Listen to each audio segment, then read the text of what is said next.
Good afternoon, everyone, and welcome to the first memoir contest for the Ventura County Writers Club. We are so glad that everyone came out, and congratulations to all of the winners, too. At this point, I'm going to turn this event over to Shelba.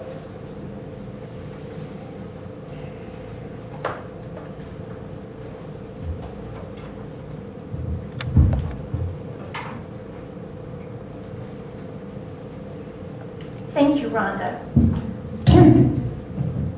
As you know, this was our first memoir contest, and it was exciting to read all the stories that came in. One thing I can say, our club members have had some interesting lives. You probably want to know there were 37 entries. So that was quite a bit for a first time around. And I think when people hear about all the people who participated, read some of these stories in our publications, they're going to want to enter next year if we have it. The writers who entered, some had never published before. Others have consistently been publishing their work. The quality, I thought, now this is the 5th contest that I've chaired in 2 years. I thought the quality overall was consistently higher than others. So I'm delighted that you really worked on your manuscripts and really made them professional and polished.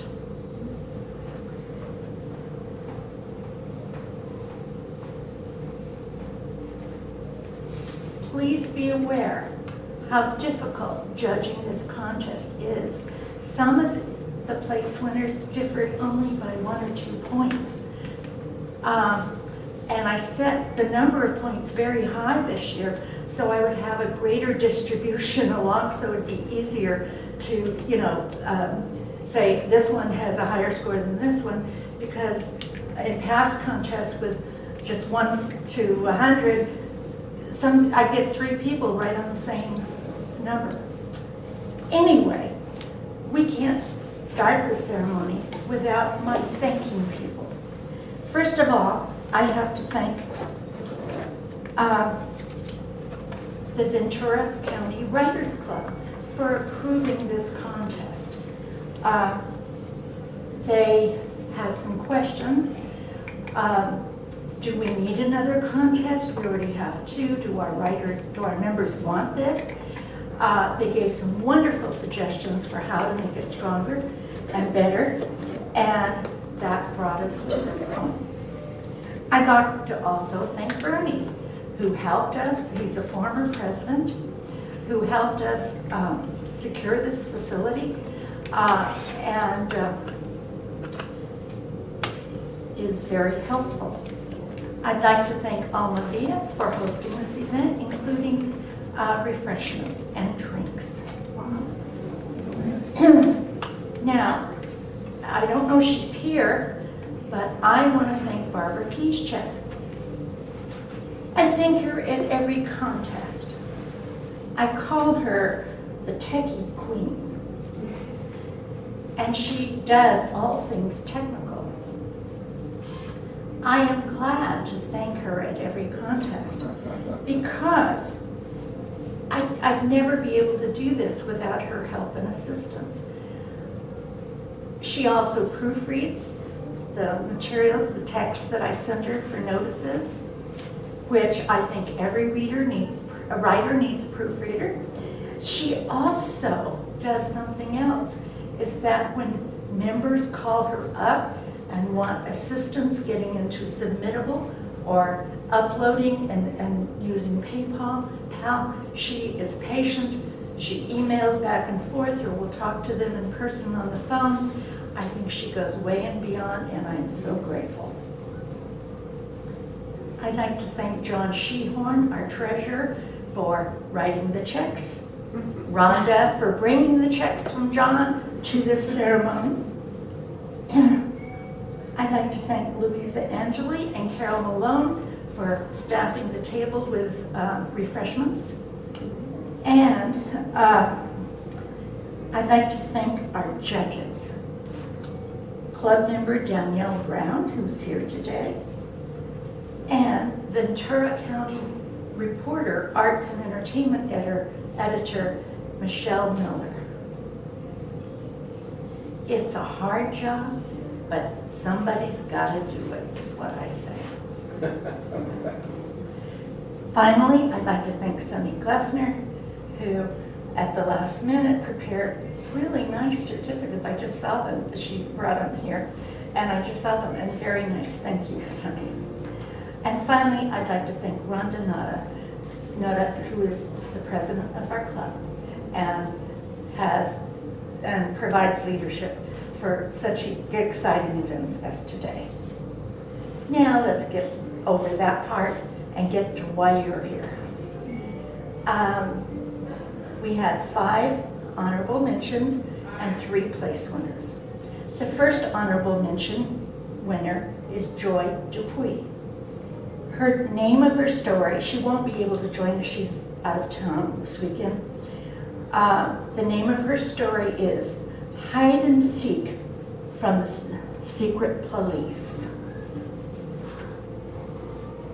Our next winner is Thomas Pratt.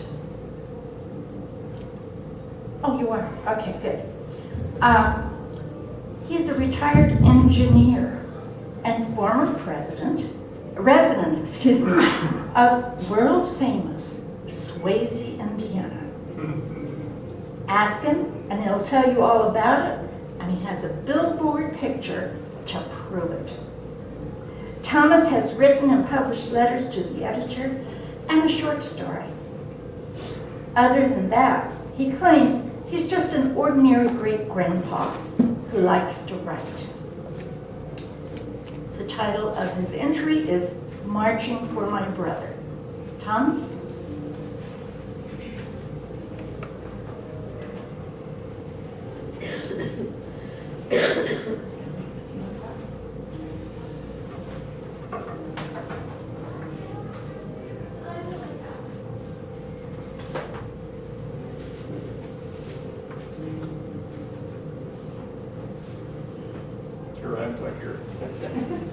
Thomas, I'd like to present you with this. Look over this way. Oh, sorry.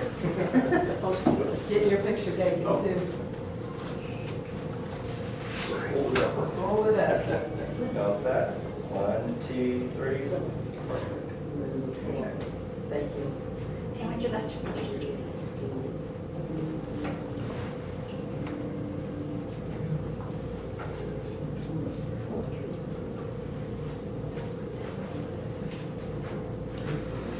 Thank you, Sheldon.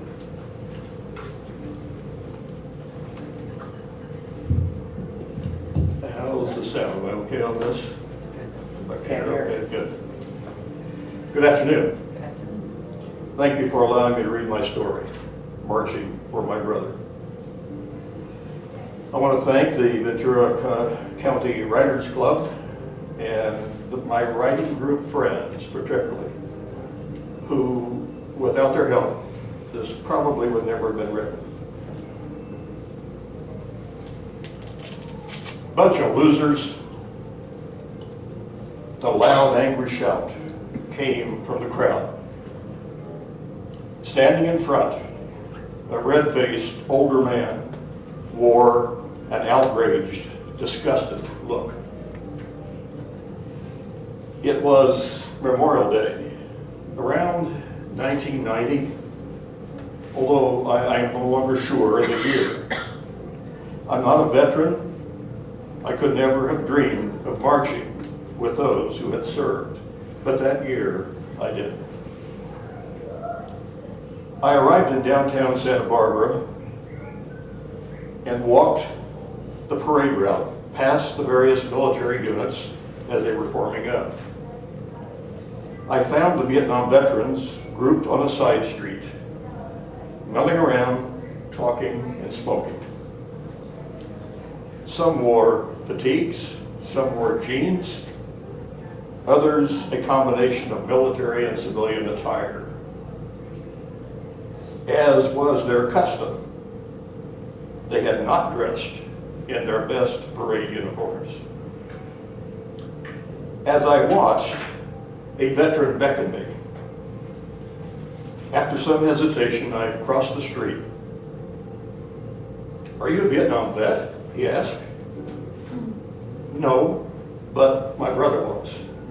He died in combat there."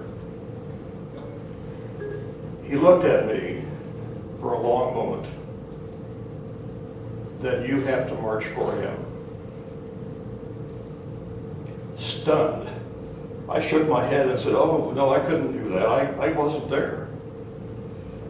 He looked me in the eye. "Your brother was there and he can't march. You have to march for him." For a moment, we stood silent. And then, putting his arms around me, he began to quietly sob. Soon, we were both crying. The others came close, and they too began urging me to march. I hesitated, and then I saw in their faces, if you were my brother, I'd want you to march for me. I agreed to march. The parade began, marching by in formal uniform. World War II, World War I, World War II, the Korean War, and then our turn. With my fellow marchers in their jeans and fatigues, we began. Bunch of losers. A red-faced man in the crowd stood out. The veteran marching next to me muttered, "Just ignore him." I did so for a moment, and then, furious, I broke out of the march and ran back to the man. "My brother died in combat in Vietnam," I screamed at him. "He was not a loser." Startled, he leaned back. "Well, I landed at Iwo Jima," he said in a weak voice. Incredulous, I stared at him for a moment and then shook my head in disbelief. I left him and caught up with the Vietnam vets, and we completed the march. That evening, I wrote the editor of the Santa Barbara News Press. "Fellow citizens, yesterday I had the privilege and high honor of marching with the Vietnam veterans in the Memorial Day parade. As we marched, a man shouted from among the bystanders, 'Bunch of losers.' This letter is for that man and all others like him. I don't know your name, and it doesn't matter. What does matter is my brother Butch was drafted, went to war in Vietnam, performed his duties as required by his country. Doing so, he died there. He left behind a devastated young wife, now a widow and a single mother-to-be, an unborn daughter he will never know and who will never know him, a grandmother, mother, father, 6 siblings, countless relatives and friends. You, one of the lucky ones, you, the survivor of Iwo Jima, should appreciate his sacrifice. Butch was not a loser. He was a warm, loving young man of 21. His comrades in arms were just like him. Someone's husband, someone's dad, someone's son, someone's grandson, someone's brother. Not losers, heroes. You are no doubt a patriotic man. You served your country as you also were required to do, just like my kid brother Butch. I can understand your frustration when you see the military pride you respect demeaned. But to our country's great shame, it did not honor the Vietnam veterans upon their return as it did you and your comrades. The Vietnam veterans deserve no less. Thank you for your service in World War II. The newspaper published it the next day. For days and even weeks thereafter, acquaintances would stop me and thank me for defending the Vietnam vets. Over the years, my mind would drift back to that cold, snowy Christmas day in Kokomo, Indiana. Family and friends gathered in front of Mom and Dad's house to see Butch off to Vietnam. As we surrounded the flagpole, Dad asked Butch to pull the halyard that slowly raised the Stars and Stripes. As the flag neared the shiny brass eagle at the top, it began whipping in the chilly morning breeze. I looked at Dad. Tears streamed down his cheeks. I had never seen our dad cry until that moment. In a voice choked with emotion, he vowed, "We will not lower this flag until Butch is safely home." The years passed, and the flag slowly disintegrated. Each time I visited, it was a sad reminder of those happy days so filled with hope and joy. In my final visit there, as I came over the hill, the flagpole slowly came into view. The shiny brass eagle was now the dull green. And the flag, the consecrated flag, was shreds. Until his own death, Dad refused to allow it lowered. On July 10, 1970, the helicopter in which Butch and his squad were being extracted from a combat operation was hit by a rocket-propelled grenade. It crashed and burned. 7 young men lost their lives. Burned over 85% of his body, Butch put up a valiant fight, but succumbed to his injuries 2 days later. Butch did come home, just as had more than 58,000 of his comrades. Relatives and friends filled the chapel in Kokomo, Indiana, his hometown, to overflowing for his funeral. The mayor decreed that all flags be flown at half-mast that day in his honor. Strangers from nearby cities who had also lost a loved one in Vietnam came to pay their respects. Butch was buried in a tiny cemetery in the countryside near Point Isabel, Indiana, among his family and ancestors. He received a military burial with honors.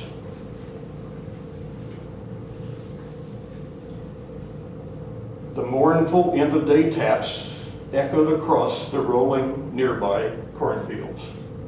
Rifle volleys cracked into the blue afternoon sky as his wife was presented the triangular folded memorial flag. This highly decorated son of factory workers was an honored hometown and American hero.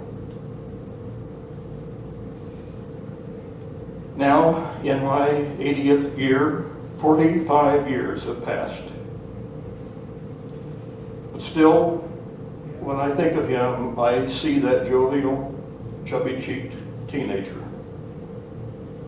He smiles, he laughs, he is forever young. Among my many tributes to him over the years was a visit to the Vietnam Veterans Memorial Wall in Washington, D.C. There, on panel 08W, line 13, Carrie J. Pratt is engraved for the ages. I ran my fingers over the shiny black surface until I felt the indented letters of his name. Head bowed, I remembered anew my anger at his unnecessary loss. So angered, I had been unable to cry. Then, as so often in my life, I sought solace in writing. Alone in the quiet of my office, I would write a paragraph and sob uncontrollably. I wrote of his life, how he was loved by his family and friends, how he was a wonderful person. I wrote of how proud we were of him, and that he truly was our hero. I read it at his funeral, and the local newspaper published it the same day. It was the highest honor of my life to march for my brother. Since this was written, there is a postscript to this story, a sad one. Last Tuesday, just last Tuesday, at the tender age of 45, Butch's only child, Shannon Ray, passed away. Born 1 month after his death in 1970, she spent her entire life in the aura of her dad. His large, well-meaning family, all around her as a constant reminder. All her life, she fought a losing battle with the demons that had taken her dad. Shannon and her dad are now together at long last, buried side by side in that same tiny cemetery in Point Isabel, Indiana. Those not touched by war loss, those who have not been touched by war loss, cannot appreciate how it reverberates down through the generations. Shannon Ray was a casualty of the Vietnam War, just as surely as was her dad. Thank you.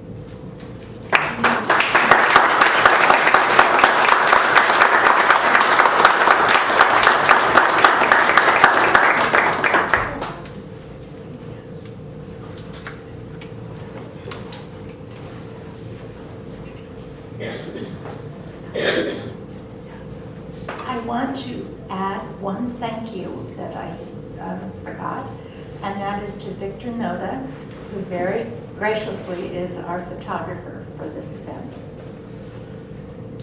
Our next honorable mention winner is Rob Jawiniger, and I hope I've been practicing, I hope I said that right. He started writing for a small radio station in the Midwest as an announcer and news broadcaster. He began writing fiction and poetry once he retired. He's been a grandfather for a year, a career he asserts he never considered before. His story is not ended, for he still might be persuaded by anyone to give everything up if he could become a handsome billionaire. The name of his entry is My Fourth Grade Baseball Career.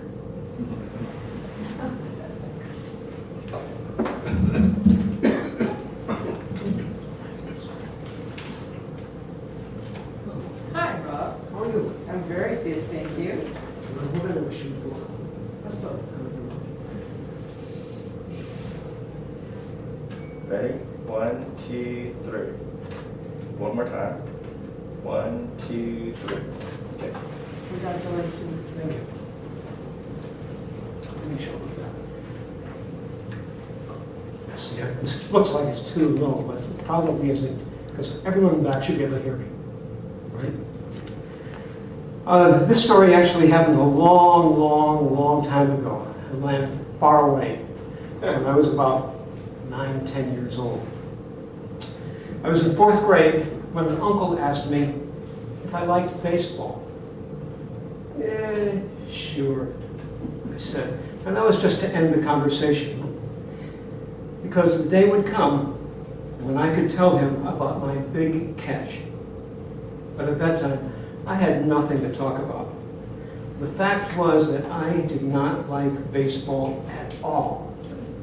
I was terrible at it. I couldn't catch, I couldn't hit, and I didn't care. I knew there were 2 teams in Chicago, where I grew up, because my classmates talked about them all the time. But ask me the name of a single player? Not a chance I could name anybody, I'd just be guessing. There were 19 boys in my class, which meant unless somebody was absent, one boy had to sit in the bleachers and watch. That boy was almost always me. The only time it wasn't me was when somebody was absent. So I would sit in the bleachers, but eventually I'd start wandering around. I'd look for things to look at. I lost my place. I walked around the playground looking for things. A footprint left in dried mud. A butterfly, which I would track about as far as I could. Perhaps I'd look at little bits of dust spinning, dust devils, and try to step in them and feel the dust spinning around me. Or I'd look at a window with a spider and a spider web, and maybe a dead spider down in the corner. These things fascinated me. But on those days when I knew I would have to play, I had attention problems in class. I felt sick all morning. I'd never say anything about it because I didn't want to be sent home. My mother was working, and I didn't want her to take time off just because I didn't want to play baseball. Finally, the full year had passed, and it was the last day of school. It was going to be a good day. One boy was absent, so that meant I wouldn't have to play. But as it turned out, I tallied my stats for the year.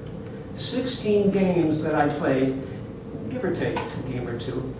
1 hit, no catches, lots of errors, and it didn't matter anymore because this was the last day. My 4th grade baseball career was about to come to an end.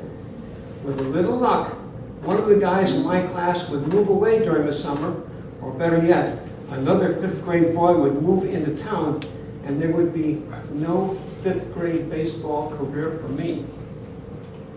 Getting close to lunchtime that day, I was thinking about flowers. I knew where there were flowering weeds around the playground. I knew them all. So I was planning to check on some of them, especially some blue flowers by the edge of the basketball court. As I was heading there, someone called, "Hey, sissy!"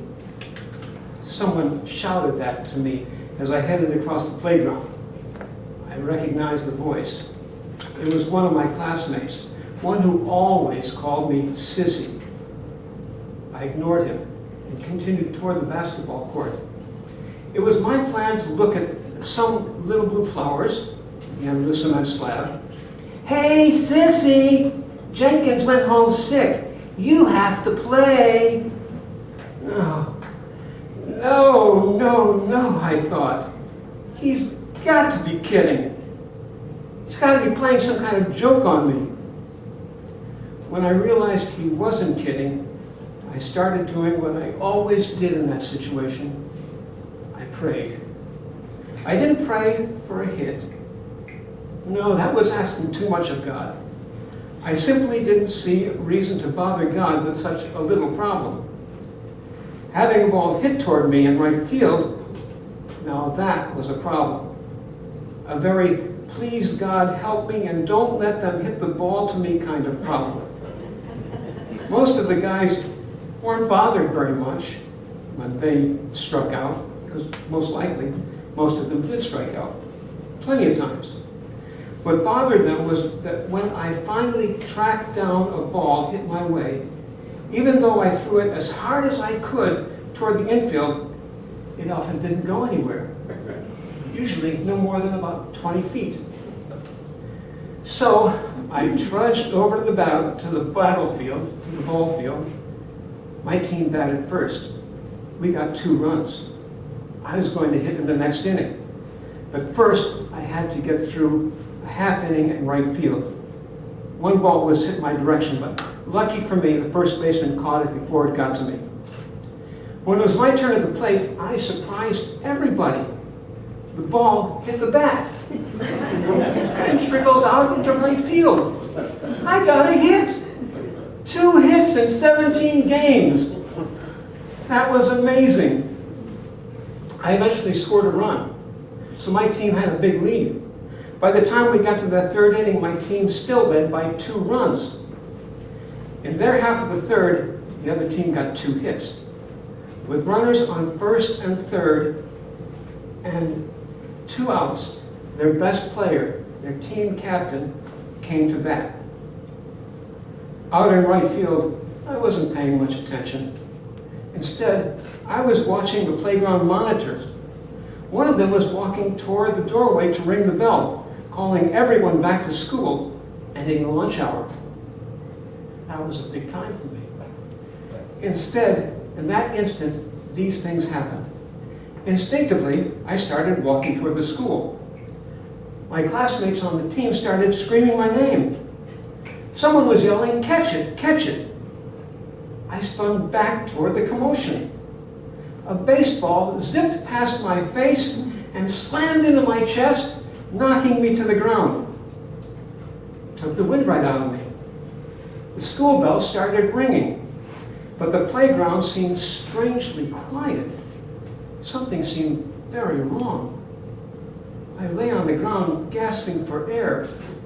My chest hurt. Out of the corner of my eye, I saw the center fielder running toward me.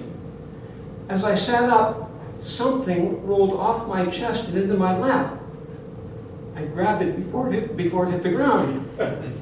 "He's got it!" the center fielder screamed. "He caught the ball!" It was the first time all year that the team I played on won the game. It couldn't have happened at a better moment. The very last game of 4th grade. That summer, my wish came true. A new boy, a 5th grader, moved into town, right down the street from me. He was baseball crazy. All he wanted to do was play baseball. So that's all we did. And I got pretty good at it. Good enough that when it came time for the first lunch hour of 5th grade, I was looking forward to heading out to the baseball field and starting my 5th grade baseball career.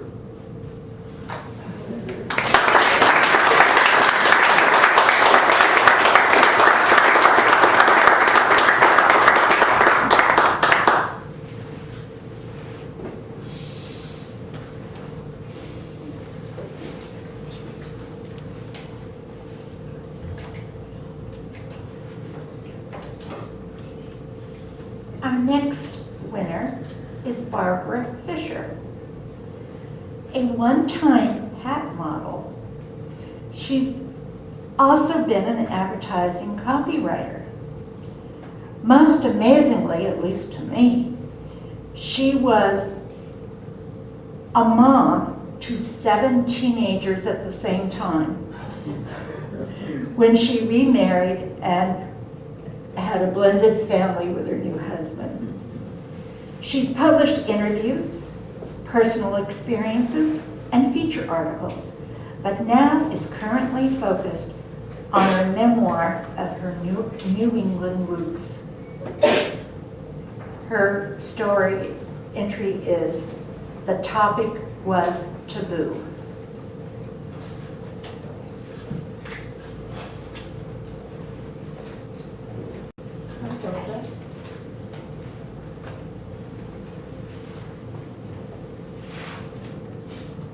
Are you ready? 1, 2, 3. And one more time. 1, 2, 3. Good. Congratulations, Barbara. Thank you. Thank you for entering.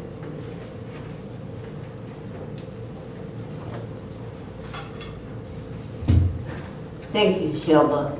You've certainly given me credit where I'm in the group that she leads, and this group of, there's 7 of us, work hard, and without them, I don't think I would be where I am now. The topic "What's Taboo" is just a small portion of a long life. Bundled up in a bulky snowsuit, I felt like an overstuffed pillow, but I didn't care.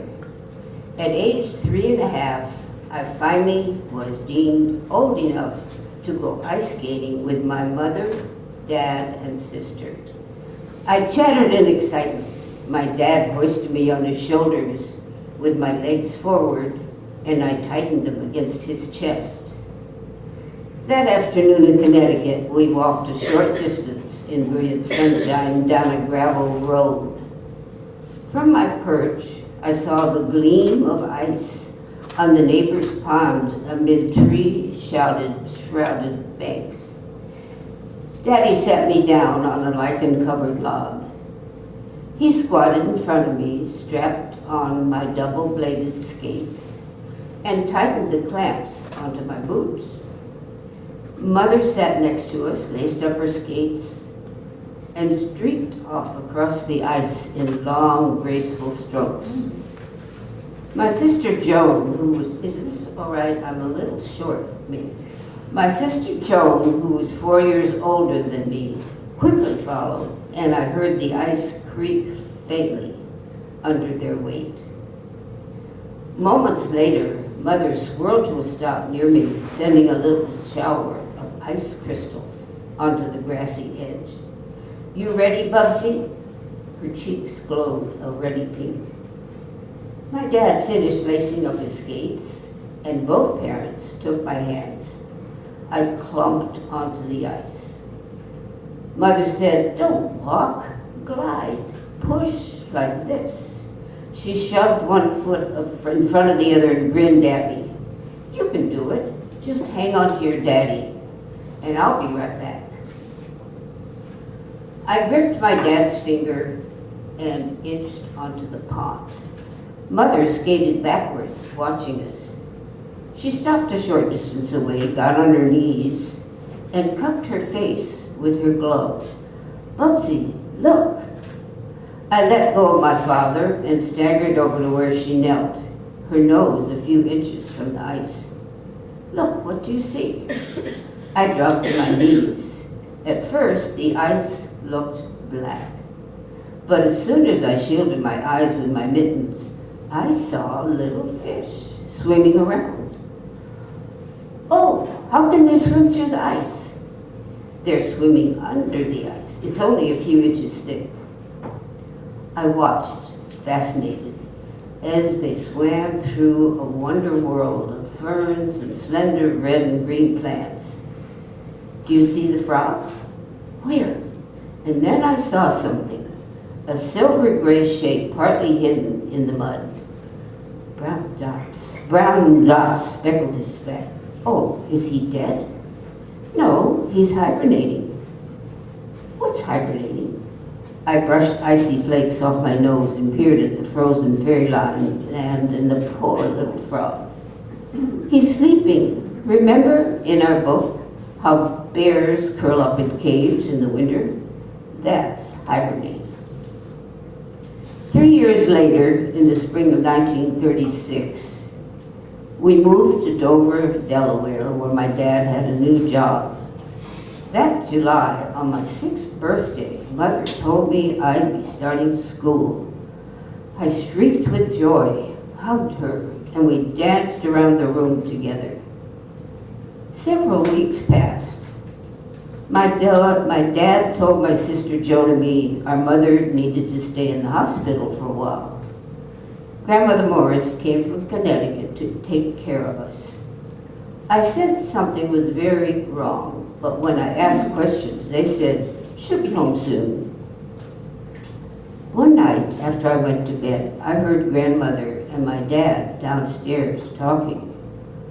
I tiptoed to the banisters and tried to hear what they were saying, but they spoke softly. Once grandmother raised her voice. "Woodbridge, my son, don't blame yourself for Jean's depression.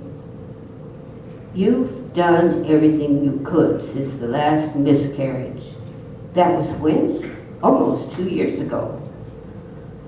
I didn't know what depression was, but it sounded bad and scary. In September, Grandmother Morris left, and I was delighted when my mother's parents came from Scotland. I ran down the brick walk to greet them, tripped and fell. Grandpa Muir lifted me up. Oh, little girl. I loved the way he said, little girl. He reached into his pocket and held out a red lollipop. Candy? We went into the house. Granny enveloped me in her soapy clean smell. Come, little one, let's get you patched up. Her words richly tinted with her Scottish burr, soothed as much as the bandage she gently applied. A few days later, Daddy told us we could visit our mother. The hospital smelled funny, like our medicine cabinet at home, and it looked very white and shiny. And what was all that banging for? I clung to my dad. When Mother saw, she looked very happy. My darlings, she chuckled and stretched out her arms to hug Joan and me. She didn't smell the way I remembered, not the good out-of-door smell I was used to. After Daddy kissed and hugged her, I gave her a bundle of daisies. I thought I saw tears in her eyes when she said thank you. A nurse abruptly grabbed the flowers right from under my mother's nose and said, I'll put them in water. She seemed rude and I didn't like her. Joan and I told Mother about helping Daddy in the garden. He told her that while we worked, we sang a couple of the Scottish songs that she had taught us. It seemed like we'd only been there a few minutes when my dad said Mother was tired and we should go. When I hugged her, I realized with a shock that I could feel her bones. She really was sick. We started to walk out to the corridor, but I stopped. Daddy, the flowers, what happened to them? I burst into tears and ran back to Mother. I tried to get up on her bed, but Daddy caught my arm. Bubsy, come along now. The nurse will bring them back. They're busy ladies. Several weeks later, my sister and I got ready for school and started downstairs where Granny would be making breakfast in the kitchen. I was surprised to see her standing by the newel post in the entry hall. She said our dad wanted to see us in the living room. When we walked in, I saw him sitting on the davenport with his head thrown back. Daddy, we ran to him. Tears flooded his face. My sister and I said, what's wrong? He opened his arms to embrace Joan on one side, me on the other. I felt his body tremble. He sobbed, your mother is dead. She shot herself. He cried harder, howling like a wild animal. Scared, I started to cry. I've never seen my daddy like this. Words scraped from his throat as though against a jagged metal edge. She left a note. She said she didn't want to be a burden anymore. Dead? Like the bird that I once found, its feathers a muggy gray? No, not like that. Where is she? I screamed. I want her. I want my mommy. Somehow, I know the way she died was a secret, a taboo. The months after her death faded into an eclipse, but that taboo remained with me, and I kept wondering why she said she was a burden. Why did she abandon us? 20 years later, I learned that in 1936, people did not talk about suicide. I began to ask questions. My sister was abrupt and tight-lipped. When I saw my dad's pain evidenced by his inability to recall the devastating spiral of events, I talked with relatives. I learned that the burden Mother referred to wasn't her daughters or her husband. It was bipolar disease. Thank you.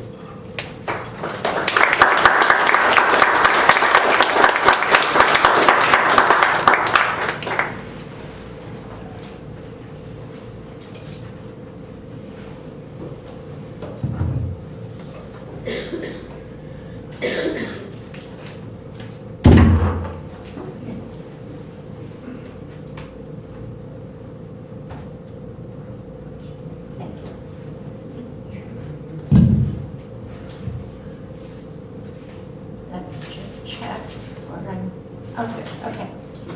Now we move into the place winners. Yes? I'm Louisa. Yeah. Oh, okay, yes. Louisa is also here, and I have to find one page for her. Thank you.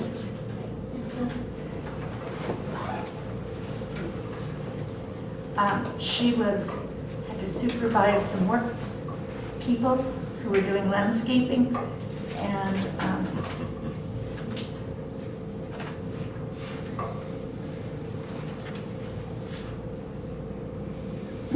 well, I'm not finding the page I prepared, so I'll just tell you what I remember that was on the page I prepared. Louisa retired as an educator. She's also trained as a family therapist. She began to write relatively recently, but was one of those people that was a closet writer. Finally, she decided to come out of the closet, and she joined our club and began tiptoeing into the events, and she entered the poetry contest, and she entered a memoir contest, and guess what happened? She's one of our honorable mention winners. I gave it to Louisa Angeli.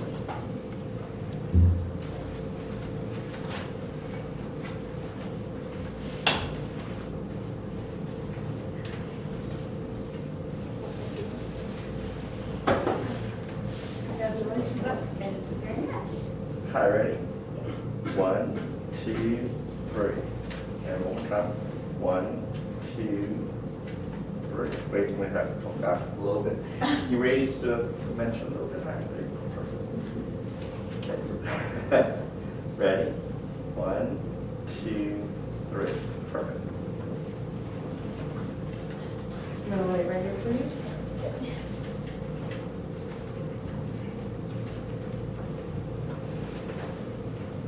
Well, hello, everybody. I think what Shelba was saying is I wasn't sure I was going to be here.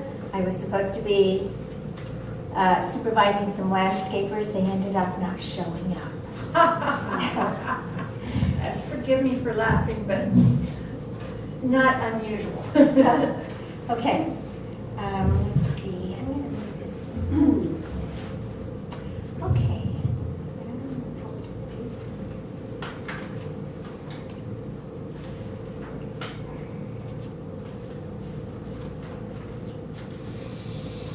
Okay, I'm going to try here.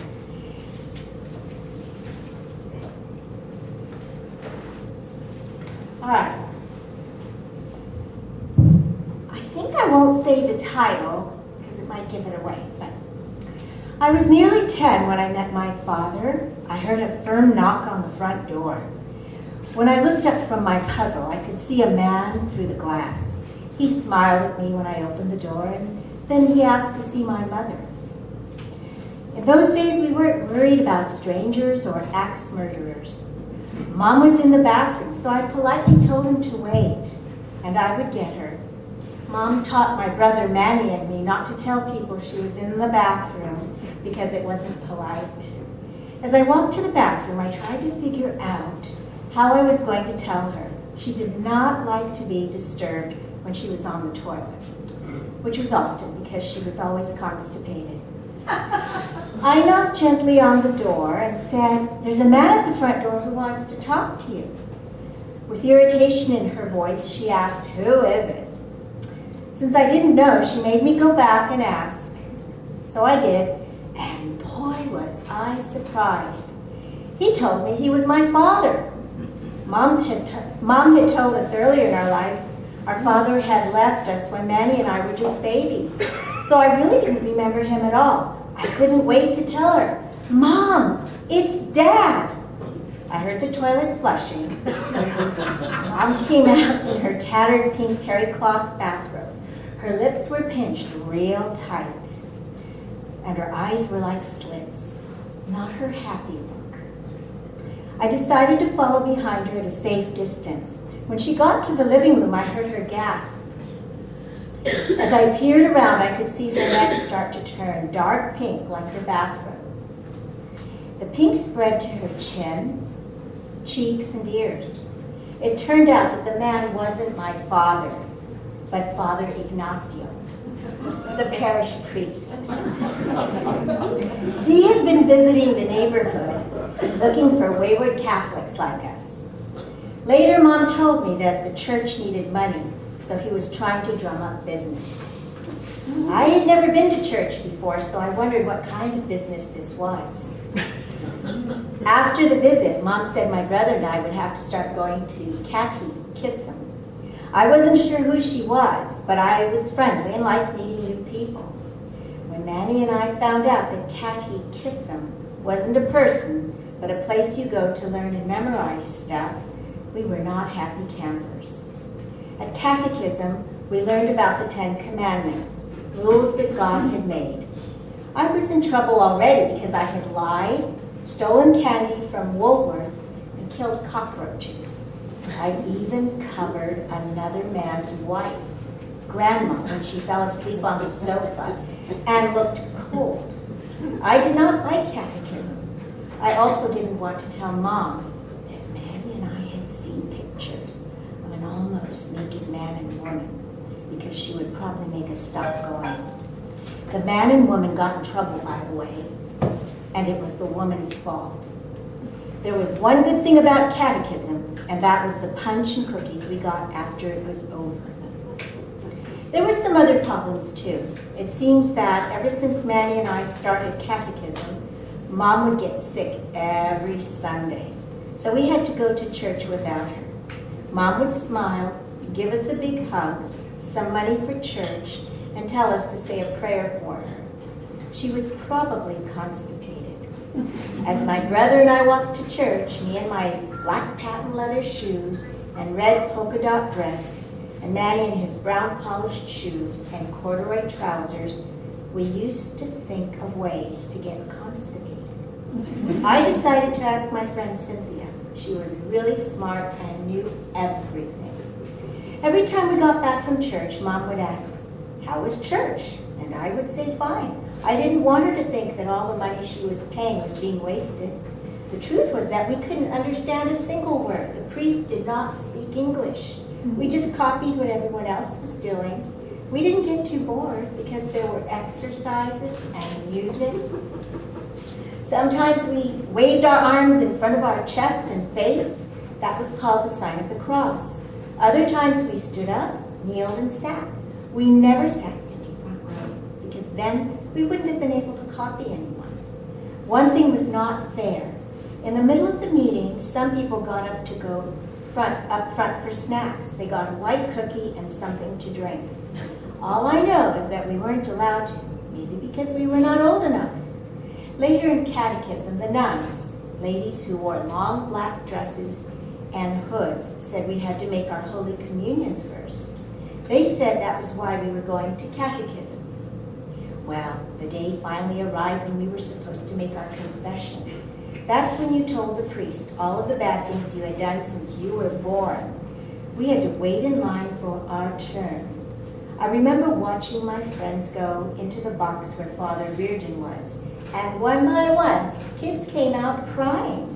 I could hear Father Reardon shouting, "How many times?" over and over and over. My turn was coming up fast, so I had to do some quick thinking. The door opened, and Amelia, who lived next door to me, came out with wet, swollen eyes, flushed cheeks, and quivering lips. She wiped her dripping nose and sniffled as she walked past me. My turn. I went in, sat down, and said a short speech. "Bless me, Father, for," and on, and I waited. Father Reardon was looking down. He didn't bother to look at me. We were told that the priest could never see you, but you could see him.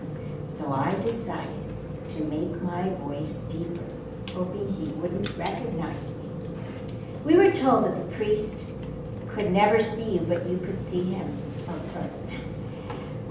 When he asked me what sins I had committed or what bad things I had done, I started listing them. I could swear I saw him smile. This wasn't so bad after all. And then came the moment. He asked me how many times I had fought with my brother. I blurted out, 84! He jerked his head up, turned and looked towards me. Dear God, I thought, don't let him see me. He turned his head back to his original position, gazed downward, and told me to say 10 Hail Marys and 10 Our Fathers, prayers for penance and forgiveness. I walked out triumphantly. Next Sunday, Manny and I would finally get to have that white cookie and juice.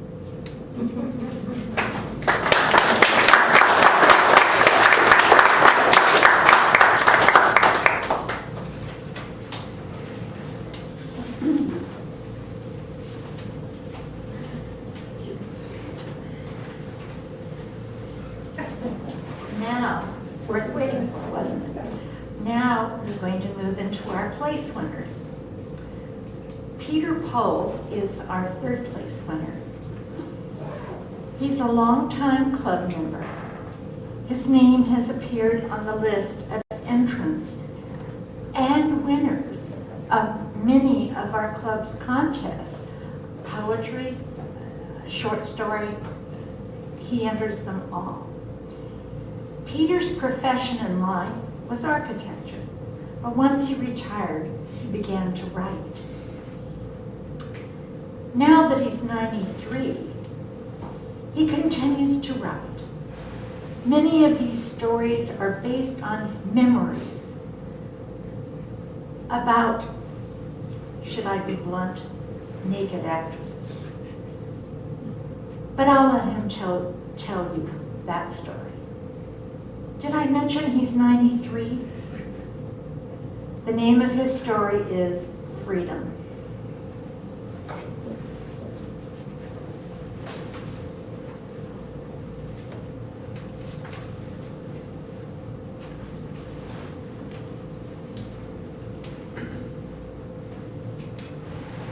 Hi, Peter. Hi.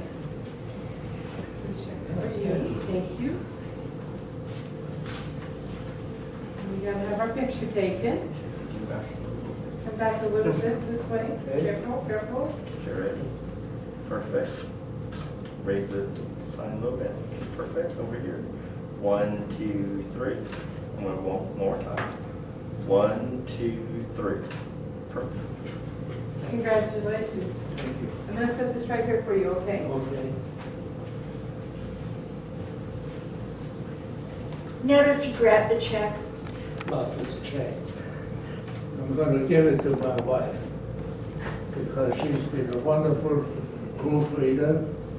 She's catching my typos, my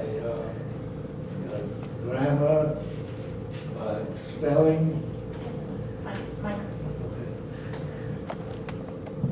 Give it to my wife. She's been a wonderful proofreader. She's been catching my typos, my misspelled words. Sometimes Kim comes up with a better sentence structure. So she's partly responsible for the success I've had. I'll give it to you after. Make sure he does. Well, my story is called Freedom, and I haven't taken any poetic liberties. It's exactly the way it happened. I've been reluctant for some time to write this because I feel that most people wouldn't believe me. So believe me when I'm writing here. Vienna, Austria was my home. When I was 5 years old, we moved to Meierhofen, a small village in Tyrol. The scenery was from The Sound of Music. blueberries grew in the meadows, mine for the picking, and the forest mushrooms grew near the tree trunks. Cooked, they were delicious, but you had to know the eligible from the poisonous ones. This was farming country. Most farms had cows for milk, pigs for meat.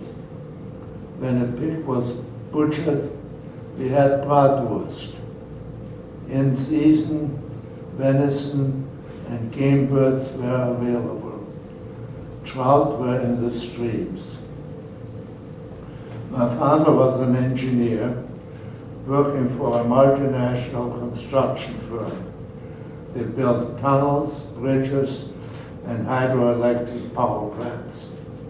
My father's job was building a power plant at the Aachensee, a lake just north of Meyerhofen. His job always lasted a few years. Then we moved to a new location. We were always renters, not owners. The farm had a bedroom with bath for rent. We shared the living room and kitchen. My mother was an outstanding cook. The farmer's wife provided the food. My mother cooked. We ate well. Meyerhofen had dirt roads. We walked. In the winter, the roads were covered with snow. Skis got us to school faster. Everybody skied in our valley called the Zillertal, the valley of the Ziller River. For the die-hard skiers, there was Hintertux Glacier with year-round snow. It reached the Italian border at the lofty Dolomite Mountains.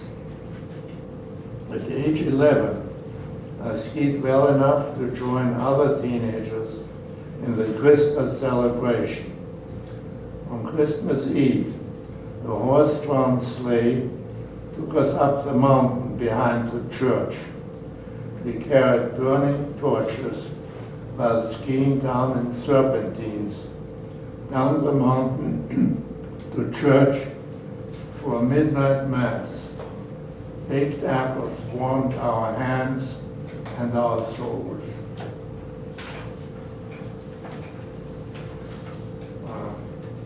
My father's work at the power plant finished in June of 1934. His new job was in Styria, called Steiermark in German. Graz, the capital, was the Chicago of Austria. The Erzberg, meaning ore mountain, had open pit mining for iron ore. My father's job was to design grading for tracks, bringing ore carts to the bottom of the mountain. The nearest village was Deutschlandsberg, a mining town with plenty of rentals. In the summer of 1935, my father died after a long bout with cancer. My grieving mother decided to move back to Vienna. She had two older married sisters with children about my age. She needed family around her.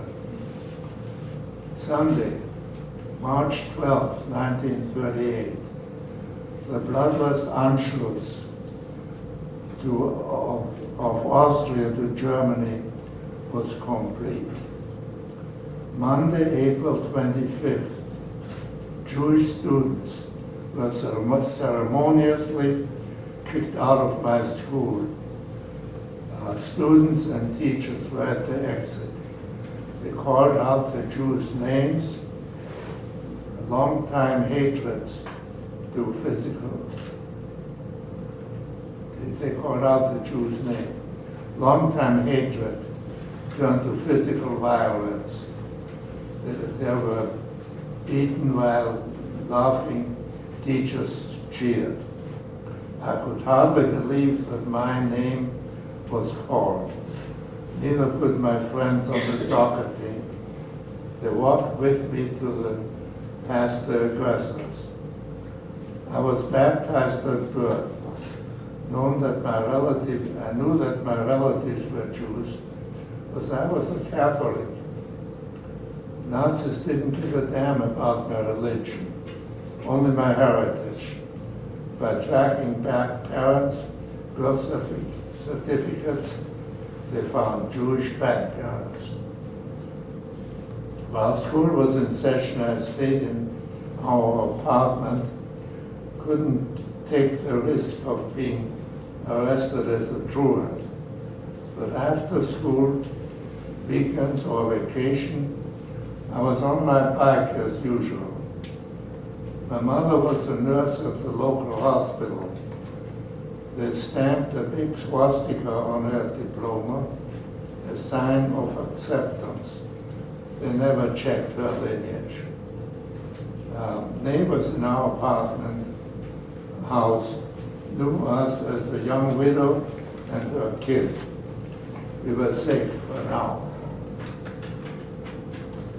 Our California resident relatives filed affidavits with the U.S. government guaranteeing that we would not be financial burdens to the country. This was required for entrance into the United States. The Nazi government did not allow immigrating Jews to take money or valuables out of the country. But Hitler wanted to get on good terms with Mussolini. He allowed us to pay for passage on Italian ships. We could only afford third class. 3 nights before our departure, there was a knock on our door. I opened it and stared at an SS officer. He asked to see the furniture we advertised for sale. Our knees stopped shaking at this point. He said that he and his wife just rented an unfurnished apartment. They need furniture. He liked ours and he paid cash. We were allowed to use the money to upgrade our tickets on the cruise ship Rex to first class. What a treat. Our first glimpse of the Statue of Liberty brought tears of joy. We hugged each other. My uncle Ernst Lurt lived in New York City, met us at Ellis Island. We spent 2 days with him and Aunt Emma. Then came a long train ride to Los Angeles. The Lurt family, and by the way, these are all real names, you know. The only real name I didn't mention was my father's, because Shelba said that would disqualify me. That would give away who wrote it. The Lurt family owned a mansion in Pacific Palisades. Richard Lurt was the conductor at the Hollywood Bowl. His wife, Vicky Baum, retained her maiden name, which made her famous as a writer. Her novel, Grand Hotel, won an Oscar as Best Film of the Year in its 1932 debut. There was plenty of room in the house for my mother and me. Their sons, Wolfgang, 21, and Peter, 18, taught me to speak English and drive a car. All cars had manual transmissions, 3 on the floor. Remember this. I was an apt student. In the fall of 1938, I started school at University High School in West Los Angeles. In the junior year, they offered electives. I chose print stop. I said type one letter at a time. It broadened my vocabulary and improved my spelling.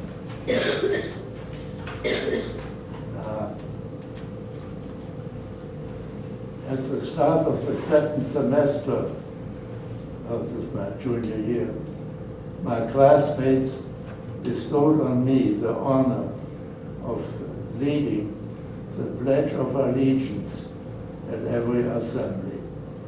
They chose me in spite of my faltering English, or maybe because of it.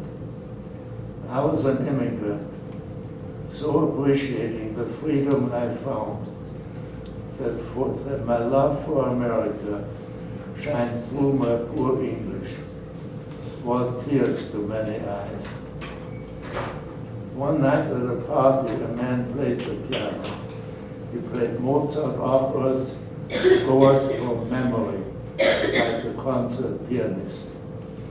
My mother sang the lyrics. He tried to trick her by changing to different operas. She followed him no matter what he played. He was a Viennese refugee. Love and music triumphed.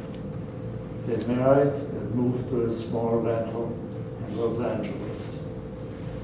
I decided to stay with the Lurk family. By fall of 1938, I received my driver's license. It was a long drive from Pacific Palisades to the Hollywood Bowl. My uncle hated driving. I was glad to drive. His car was a dark blue 1938 Packard Roadster. A classic from the start. Prominent artists and actors came to visit Vicky Baum. Legendary filmmaker Fritz Lang, Nobel Prize-winning novelist Thomas Mann, Greta Garbo, leading actors of the Grand Hotel, villain actor Peter Lorre, and more. I liked Peter Lorre. One hot day in June, after mowing the lawns, I decided to go for a swim. I still kept bumping into pool walls because I didn't open my eyes underwater. As I got to the pool, I noticed a woman in the pool. She was naked. I jumped into the deep end and opened my eyes wide. I exhaled slowly till I had to come up for air. I said, hello, and Marlene Dietrich smiled. And that's how I learned how to open my eyes underwater. Thank you.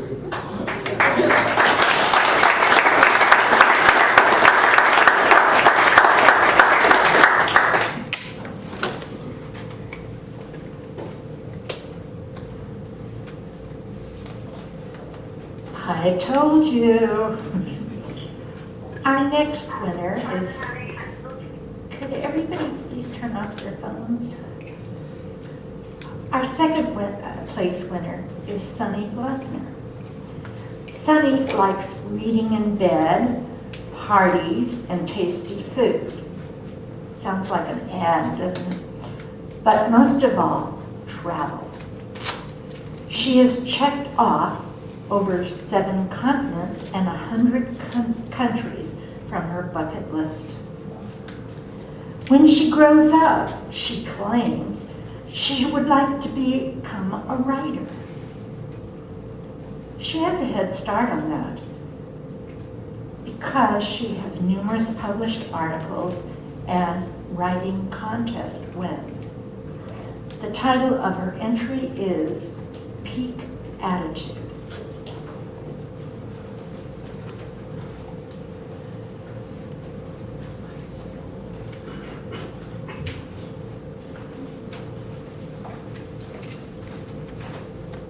Congratulations, Sunny.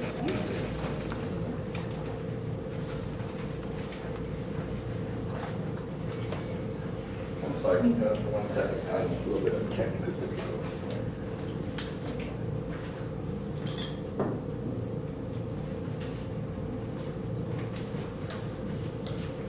I think that they got Yeah, I got to.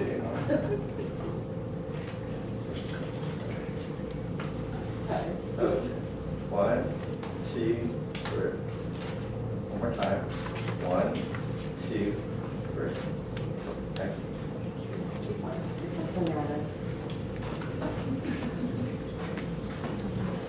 I want to thank the Ventura County Writers Club for doing this. It's always motivating, and Shelba for setting it up and doing a lot of hard work.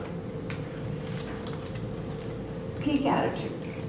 When the Tokyo U.S. Army base canceled my reservation and left me stranded in August of 1988, Rick happened by the desk and overheard my dilemma.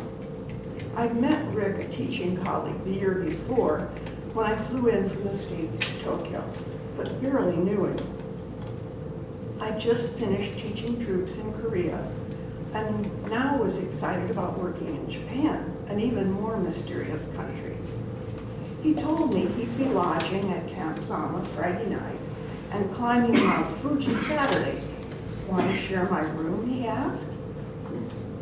I needed a place to stay, so do I try to find the Salvation Army as I had in Hong Kong, or hike Mount Fuji? No contest. A 30-year-old compared to my mature 50, he seems safe. I jumped at what might be my only opportunity to climb the icon. Prime climbing season is July and August when way stations are open and the weather is most cooperative. Sure, why not, said my spontaneous self.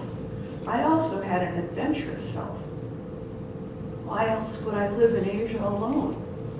I wasn't even worried about being a novice trekker. Was my delayed military flight serendipity or fate, creating this opportunity?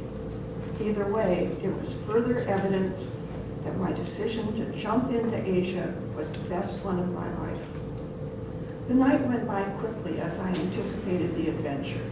The tour bus deposited us at the 5th station, halfway up the massive 12,400-foot mountain. Its top reminded me of whipped cream, and Fuji was the creme de la creme of my Asia stay. By 6th station, as the climb became steeper, I thought my decision might be foolhardy. Thank goodness, without a car in Korea, I was used to walking long distances with a heavy backpack.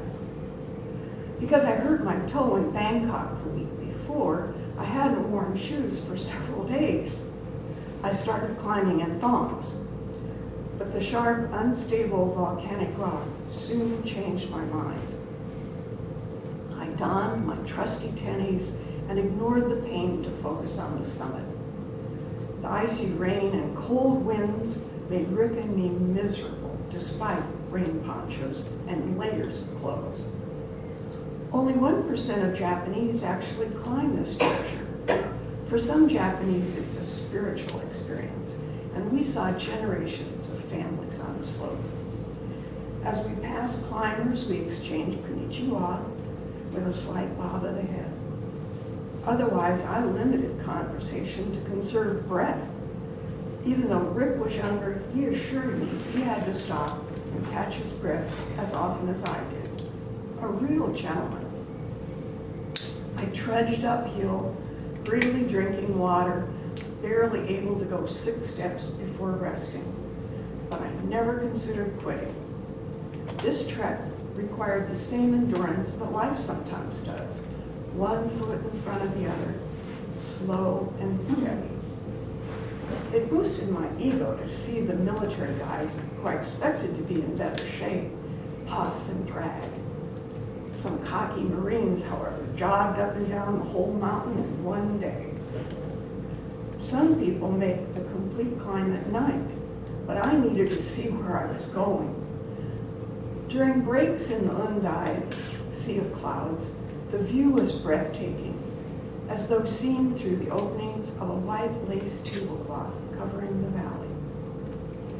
At each station, we paid to have the traditional chop or special symbol we earned burned into our wooden pilgrim's pole. We also warmed up by the bed of coals used to heat the branding iron. A Japanese flag waved at the top of our stick, along with the anti-bear bells that explained why no bears attacked us. Rick and I made it to the 8th station, our lodging that night, in a respectable 6 hours. We huddled over the fire to trade tales and sympathy with other hikers, discussing the challenge of the last 2 stations. Then we all cramped like sardines into an unheated loft, lying fully clothed on futons. When we woke at 1:30 a.m. to finish the climb before sunrise, I just wanted to roll over, but there was no way to stay warm without the other bodies. Besides, I'd have heard from Rick if I hadn't made it to the top. That morning, we clambered in the dark over large boulders with small flashlights, but at least it wasn't raining. Each step was a chore as we used traditional cotton gloves to get a safe handhold. That difficulty, combined with the higher altitude and even less oxygen, caused the cube to move slowly. And then, the top. We made it. Exhilarated, I looked down the mountainside at the twinkling line of flashlights. As the other climbers switched back and forth across the slope, I felt a magical connection, no matter what language we spoke. We shared the same determination to obtain our goal, the sought-after ideal of Garaiba, sunrise from the apex of Fujisan. And our timing was perfect. Since climbing Mount Fuji started as a spiritual practice, a large torii, or gate, greeted us at the peak. We passed through it to symbolize our triumph. The Japanese climbers snapped shots with the sunrise in the background, proof they had accomplished the once-in-a-lifetime destination. I wasn't sure how they felt about gaijins, foreigners, being there, but proud to share the magnificent event, they pushed me forward so I could also capture the majestic orange and yellow ball as it reached the horizon. I felt honored to share the top of their room. I gulped for air. Look how far I've come, from small town Iowa to the peak of Mount Fuji, half a globe away, I said to Rick. I'm so jazzed. He grinned. I know what you mean. We still need to get that last chop to prove we tamed the peak. The glorious sun shone through the clouds as I peered into the iconic crater. However, the lack of oxygen did more than just affect my stamina while climbing. I now felt nauseated and had a headache. Altitude sickness struck me for the first time. That, plus the 40-degree temperature, meant no dallying at the top. Let's roll, I said, hoping it wouldn't really happen. With the sun out and little crowd cover, sunscreen replaced yesterday's rain slickers. The inspiring views in the valley and Tokyo, 60 miles away, was crystalline as the air. Surely the descent would be easier, but it wasn't, although it took only half the time. The small rust-colored rock covering the backside of the mountain presented a danger to my own backside. In spite of my trusting walking stick, I was forced to slalom the steep path to avoid gaining too much speed. This used different muscles from the day before and produced multiple aches in both legs. Sometimes hikers slipped several feet, and others would ask Daijoubu, are you okay? I agree with the Japanese saying, a wise man climbs Fuji once, but only a fool does it twice. I'm jubilant I did it, but have no desire to repeat the experience. The snow-capped cone with its serene look, as captured in classic woodblock prints, doesn't deceive me. I know better.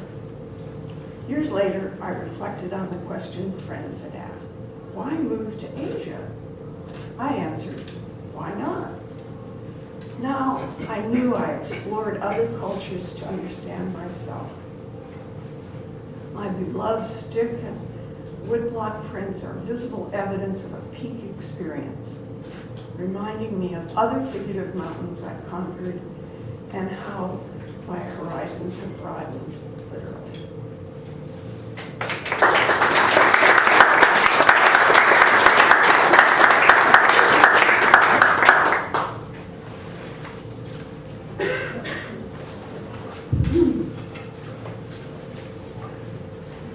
Our final place winner is first place, and it's Karen Gorback.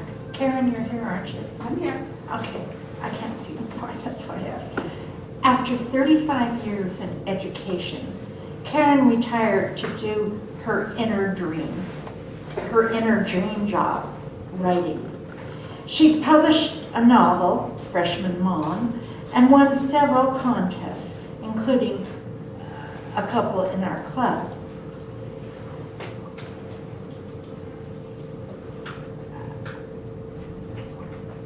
She's an active member of 2 other writing clubs, and she also is the commissioner for the Thousand Oaks Commission on Aging. The title of her entry is Sinks and Cabbages.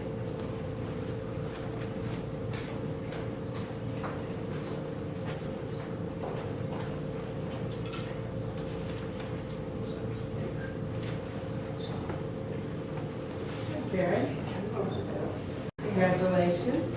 This is for you. Okay, ready? 1, 2, 3. One more time. 1, 2, 3. Thank you very much. Very cool. Very cool, thank you. And thank you to the Ventura County Writers Club. Now, I've been a club member for a really long time, 15 years at least. And I want to thank the club for their continued support and motivation to keep writing and be serious about it. And thanks to my ex-husband, Bill, who's in the audience. As it turns out, he's a really good proofreader. Who knew? So it's all good. So the name of this memoir is Sinks and Cabbages.